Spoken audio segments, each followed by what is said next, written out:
Здравейте, Неян, това е Неян и да, косата ми е руса. В това видео ще обясня защо.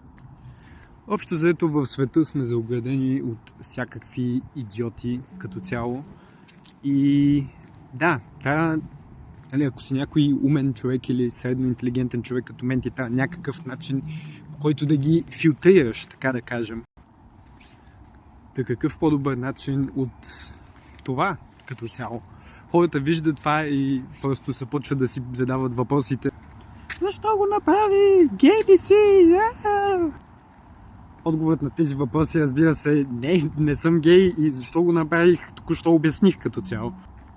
Просто това, което показва тази коса е, не съм нормален като цяло, не съм basic, не съм като вас, другите прости хора. Ако си мислите, че съм или ще се преструвам на такъв, няма като цяло. Ако това не ви пречи и все пак, бихте искали да продължим взаимоотношения, тогава вече и аз бих искал да ви обърна внимание, Освен това е нещо като предизвикателство един вид, защото целият ми живот постоянно съм повтарял, на близки приятели да си боядисам косата. Това е нещо, което никога не бих направил.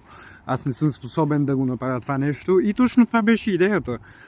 Просто да се поставя извън зоната ми на комфорт. Всички хора ми казват, това беше грешка, така, Даже на работното място ми казаха, че трябва да си обърсна главата или еди какво си и ме саботираха, точно поради същата причина, защото не исках да го